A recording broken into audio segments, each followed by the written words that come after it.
There's a pretty interesting situation developing around Swaggy P and Russell Westbrook because Swaggy P is now reaching out to Russ about joining the revamped Gilbert Arena.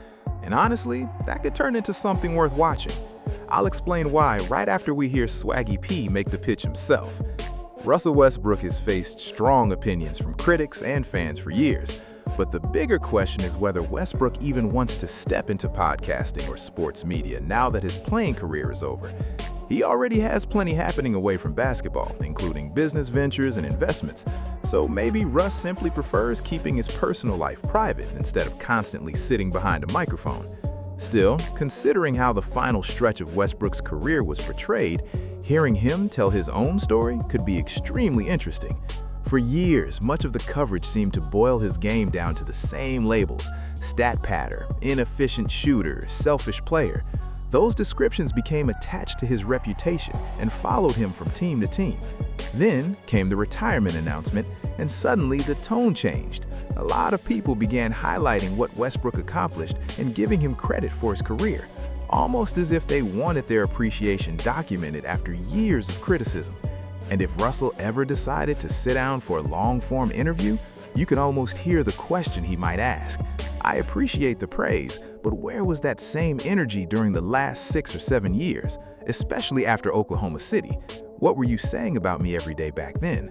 That raises the real issue. How much of the criticism was fair basketball analysis and how much simply became a storyline that everyone kept repeating because it was easy? So let's get into it. First, we'll hear Swaggy P's invitation to Russell Westbrook, then we'll break down some of the people who have had plenty to say about Russ throughout his career. It's over, my nigga. I love you all, but it's over, Russ. Come on over. Podcast Russ now, baby. Congrats. But your ass is through. You over here with us too, baby. Hey, man, it's only about 3 LA niggas left. Hey, DeMar, don't get too comfortable. Your ass is next. You might as well turn in your papers too, baby. Hey, look, I had some great careers, top 75, really top 5, man. Point guards, top 5. Hey, look, but we got a spot for you on the couch, man. Sign up, come on over to Gilbert Arenas, baby.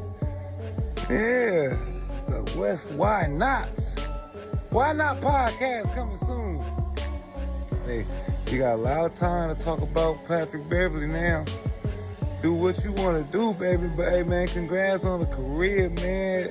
LA, stand up for your boy. Why not? Mr. Neighborhood himself. Hey, but look though, it's come the time. You go from superstar to star to corner nigga. To gone. Don't let it hurt you, man. It just happens, man. It just happens.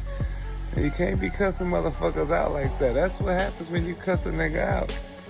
Superstar to star to corner nigga to just another nigga passing by. You just another motherfucker passing by to retire. Congrats, brother. We love you, man. Hell of a year. Hell of a career, Hell of a career. Why not? Honor the gift.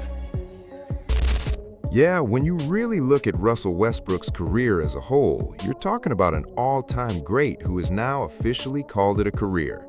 My guess is that Russ may be ready to leave the spotlight behind, spend more time with his family, and enjoy life away from basketball.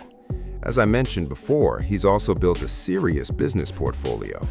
But I want to revisit some of the people who spent years criticizing him, because that's exactly why I think it would be so interesting if Russ eventually gave the media another chance, even if he only tested the waters. Let's start with Skip Bayless, who spent years referring to him as Russell Westbrook. Westbrook publicly objected to the nickname and asked people to use his real name, but eventually the phrase became so widespread that fans began shouting it from the stands. There was even a stretch when Westbrook had fans removed from games following repeated incidents involving remarks aimed at him and his family. And whenever something reaches that level, you have to consider where the narrative originally came from. Skip was one of the most recognizable figures, constantly using that nickname, meaning millions of viewers heard it repeatedly. Clearly, it bothered Russ, especially with his family sitting nearby. Think about being on an NBA court while strangers are yelling Westbrook at you, with your wife and children watching from the stands. From Westbrook's point of view, there comes a point where that stops feeling like ordinary sports trash talk. Then you have Stephen A. Smith, who spent plenty of time debating Westbrook's legacy and questioning whether his eye-catching numbers consistently translated into winning. Rob Parker also deserves a mention because he strongly criticized Westbrook during his Sacramento Kings run, particularly after Russ delivered that now-famous exchange with reporters. Westbrook was frustrated by what he viewed as broad assumptions about players and teams, and he questioned whether certain reporters had actually witnessed practices before reaching those conclusions. I also think there was another reason behind Russ's reaction. He may have been trying to shield younger teammates from what can happen when reporters ask one player about another. One remark gets published, another teammate responds, and suddenly a story creates tension inside a locker room that may not have existed beforehand. Russ appeared willing to place himself directly in the middle of that situation. Parker completely disagreed. He called Westbrook's comments one of the most ridiculous rants he had heard from him, and argued that Russ was attempting to rewrite the story surrounding his career by going after local journalists who were simply doing their jobs. Martin Weiss, Parker's co-host, pushed that criticism even further. He argued that Westbrook behaved as though the media had created his negative reputation, while Weiss believed Russ's playing style and his struggle to accept a smaller role later on were major reasons for the criticism. And honestly, I'd challenge part of that argument. There's a major difference between fair basketball criticism and someone intentionally disrespecting you. If a fan sitting courtside is screaming Westbrook at you during a game, that's disrespectful, whether you believe Russ should ignore it or not. Fans and media will always have opinions, but once a major television personality popularizes a nickname and thousands of people begin repeating it, the situation becomes much bigger than one fan trying to provoke a player. It turns into a label attached to your name, your performance, and eventually your entire career. Colin Cowherd also spent plenty of time analyzing Westbrook, including his MVP campaign and the massive usage rate he carried during that stretch. Cowherd argued that some of Russ's triple-doubles looked more impressive statistically than they actually were in terms of helping his teams win. He referred to them as empty calorie statistics, numbers that looked incredible during the regular season, but, in his opinion, failed to produce championship-level results.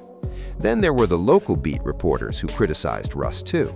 Barry Trammell wrote in 2019 about being essentially shut out by Westbrook, while continuing to ask questions despite expecting no response.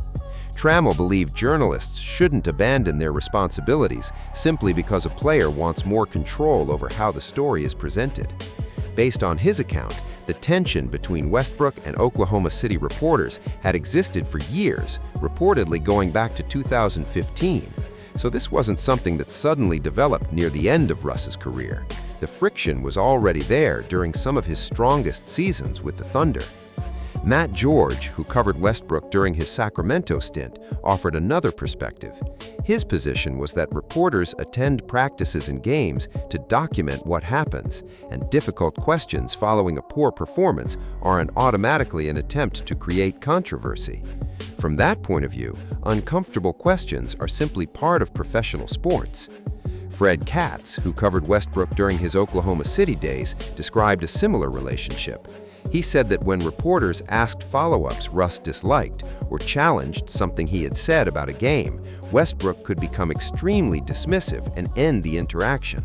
According to Katz, there were occasions when that meant being ignored for a significant amount of time. Now obviously, most of what we're hearing here comes from the reporter's perspective, and that's important to acknowledge. But I think the athlete-media relationship involves much more than simply asking, what question did the reporter ask? What happens after the question can matter just as much. How does the response get taken back to the newsroom? How is the story written? Are the player's words presented exactly as spoken, or are they framed differently? Is the surrounding context included? What was the tone? What question came immediately before the answer? All of those details can completely alter how an interview comes across. That's another reason I think Russell Westbrook entering the media space could actually be valuable. For once, he would have a platform where he controls the conversation and gets to explain his perspective without somebody else choosing what 10 seconds become the headline. Of course, as I said earlier, Russ also seems to value his personal life. He has a family, he's watched his children grow up, and he's created an entire life beyond basketball. Maybe what he wants now is simply more time with his wife and kids after finishing his playing career. And honestly, he's earned that. Still, what a career it was. I'll always remember the intensity surrounding Russell and Oklahoma City after Kevin Durant left, especially whenever Russ returned to play against the Thunder. That competitive fire was obvious. And aside from Shai Gilgeous-Alexander, Westbrook remains one of the most accomplished players in franchise history. The organization has continued to embrace him, while his relationship with the Oklahoma City community has remained strong. Now, to be fair, there is a legitimate basketball discussion surrounding Westbrook's later years. His ability, or willingness, to modify his game and accept a reduced role became one of the biggest topics surrounding his career. That's a completely fair debate, and people can reasonably disagree about how successfully he handled that transition. But when the discussion shifts towards Westbrook chants or accusations that Russ simply refused to accept accountability, I think the actual interviews and reporting deserve a closer look. What exactly was asked? What was that reporter's history with Westbrook? What had they written about him previously? Was there already a pattern that made Russ anticipate a story before he even answered? Because from the outside, all we see is Westbrook looking at a reporter and refusing to respond. What we don't always see is everything that happened before that exchange. And maybe that's precisely what would make a Russell Westbrook podcast appearance so compelling. For the first time, he could tell his version of the story directly, in his own words and on his own terms, without somebody else deciding what the narrative should be.